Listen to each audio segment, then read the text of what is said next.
Good morning, good afternoon, good evening, and welcome to Falling in Love with Life.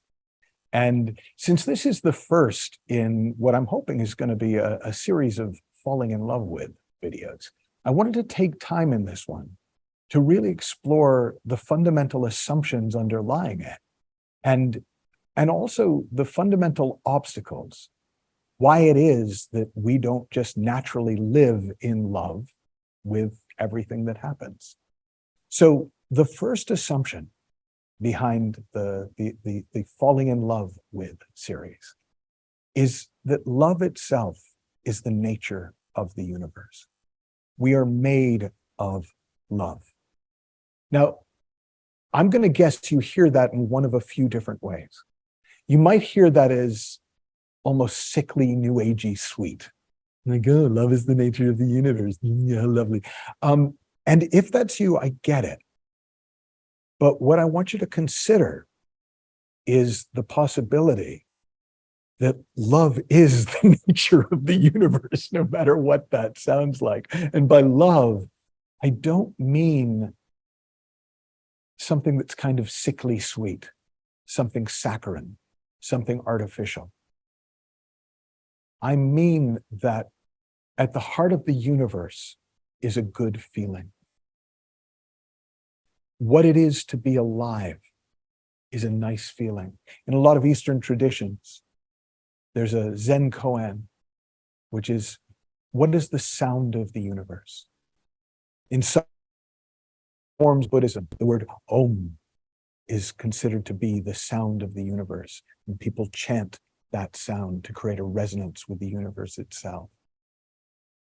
Well, when I use the word love, I'm talking about a good feeling, a warmth towards. It's unconditional. It isn't because. It isn't, well, I have a warm feeling towards this because I don't have a warm feeling towards this because. I am suggesting that at the very heart of life itself is a good feeling, a feeling that we can call and will call for the purpose of these videos, love. The second assumption underlying this program is that the only reason we ever lose touch with that good feeling is because we think our way out of it. We make whatever we're thinking in our head and whatever the feeling of that thinking is more important, more significant than the feeling of life itself, the simple feeling of being. And then the third assumption is that everything works better when we're in love. And you kind of know that. If you've ever loved something, you know that it gives you a sort of a incredible resilience to handle when things are off or when things aren't going well. When you love something, you have a sort of an unlimited energy towards it. You're not brushed aside by little obstacles. You have more energy, more power, more creativity towards something when you love it, when you're in love with it. So it's not just the nature of the universe, this simple feeling of love, this simple feeling of being. It's not just that the only reason where we ever lose touch with it is because we get caught up in thought. It's that it's also incredibly practical to live in love with anything. Here's my analogy. And some people find this a comical analogy, but I think it's a really accurate one. Imagine being in love, like being in a hot tub, a warm bath. It feels nice. Now you might say, well, not on a hot day. Well, okay, then on a hot day, it's a cool bath. But imagine just soaking in a warm or cool, a refreshing, a soothing tub. And then imagine that you get in that tub with anyone, that you can be in that tub with anything. So to fall in love with life is to be in the tub with life. To fall in love with money is to be in the tub with money. To fall in love with being yourself is to be in the tub with yourself. And if you've ever hung out in hot tubs, and I didn't used to do it before I moved to Southern California, but I know a lot of people have done it. Ski holidays or just, being on holiday anywhere in the world. There's something very amiable about it, something very social about it. Whoever you find yourself in the hot tub with, you tend to kind of get along with. And so to fall in love with something is to be in the tub with it. Now, this raises a really fundamental question, which is, if it's that simple, if love is the nature of the universe, if being in love with is being in a good feeling with anything, if the only thing that can actually stop us from being in the feeling of love with something is our own thinking, and if being in love with something is the most powerfully effective way of being with it in the world, why would we ever not be? And in my experience, there are two very common reasons. And I think of them as the myths of life, that because we believe them, even though they're not true, they get in the way. Now, the first myth is really simple. We don't fall in love with everything because we think it's not up to us. We think of falling in love as something that happens. All our romantic stories are about star-crossed lovers who fall in love with the wrong person. Romeo falls in love with Juliet. Tony falls in love with Maria, and the star-crossed lovers. And I didn't want to love you. There's a song, I can't think of it. But we have this cultural idea that falling in love is something that just happens or doesn't. And there is a grain of truth in that. There is a sense in which falling in love with something is a bit of a happy accident. But we can make ourselves more accident prone. We can increase the likelihood that we'll fall in love with something by wanting to, by simply recognizing, boy, I would love to fall in love with this, instead of hating it, instead of fighting it, instead of it making me miserable every time I think about it. Given that it's in my life anyways, I'd love to fall in love with it. But the other myth, the other reason that we don't just easily fall in love with things, almost, whoops, I'm in love with that now. Whoop, I'm in love with that now, is because we think it's dangerous. We think it's bad for us. And that idea, that myth, manifests in a few different ways. One is, we think, if I fall in love with it as it is, it will never change. I know when I talk about this in prisons, sometimes the people in prison will say, well, you're telling me I should fall in love with being in prison? And I said, well, are you in prison? Well, yeah. Then yeah, I'm suggesting that if you're willing to, your experience of prison could be the most free you've ever felt. And it is actually something that comes back to us again and again when we teach, is who knew I would have to go to prison to learn to be free?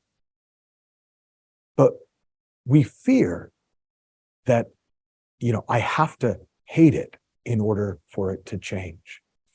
I had a client who was a film critic for one of the big newspapers, and he loved his job, but he wanted to write movies himself. And so he started to hate his job. And I remember him coming into one of our sessions and going, that's it, I've had it, I hate it here. And I just looked at him and said, no, you don't. And he said, what do you mean? And I said, you light up every time you talk about your job. You just think you have to hate it in order to get yourself to move on. And I shared with him one of my favorite quotes from a former Jesuit priest named Bruce de Marsico. who said, human beings are the only animals who shit in their own nests to get themselves to move out. You can absolutely love something, and when it's time to move on, you can still move on. You can absolutely love something, and the very act of loving it causes it somehow to change. The father of counseling, Carl Rogers, used to call this the paradox of change. That when you truly love and accept something exactly as it is, then it begins to change. You might have heard the same idea expressed in its opposite. What we resist persists. What we push pushes back. Even if we really want to be pushed in a direction, we kind of can't help ourselves but to push back. It's kind of built into the mechanism. But when we finally just fall in love with something, it starts to change all by itself. We fear, this is just a variation on the same thing, we fear that if we fall in love with something, we'll put up with it. But that's not how it works. What actually happens is we put up with things because we think we're supposed to. When we see something through the eyes of love, when we see something with the warmth and good feeling of life itself, we have discernment. We have common sense. We know what to do. I had somebody in the audience once when I was talking about this say, so are you saying that if I came up there and started kicking you in the shins, you would just love and accept it? And I said, why would I stand here and let you kick me in the shins? Falling in love with something doesn't make you an idiot. Falling in love with something doesn't make you weaker, it makes you stronger. Falling in love with something actually makes it easier to do what you know to do when you know to do it. The Greek philosopher Heraclitus said, you can never step in the same river twice. Life is meant to evolve and change. And when it feels stuck, it's because we're the ones pushing up against it. And as soon as we embrace it and allow it to flow, it always flows and changes and evolves.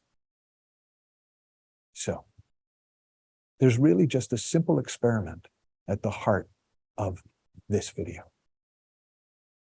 I want you to just, over the next few days and weeks, I want you to spend as much time as you can in the hot tub. And all I mean by that is spend as much time as it occurs to you to actually allow yourself to feel the feeling of life, the feeling of love flow through you.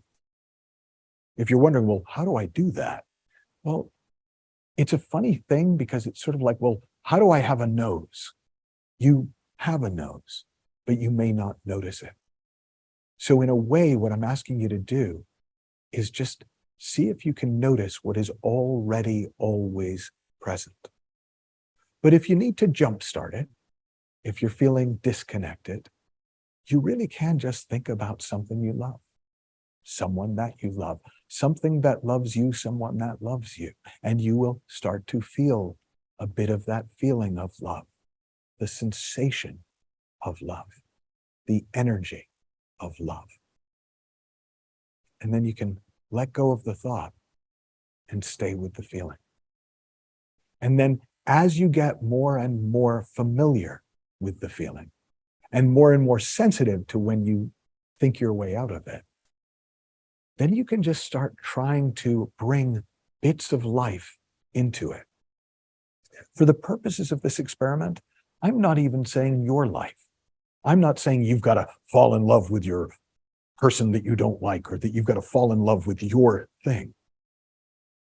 But can you fall in love with life itself? Can you allow yourself to be in the feeling of love? A good feeling, a nice feeling, the simple feeling of being with whatever comes. And just enjoy the feeling and notice how life itself begins to change.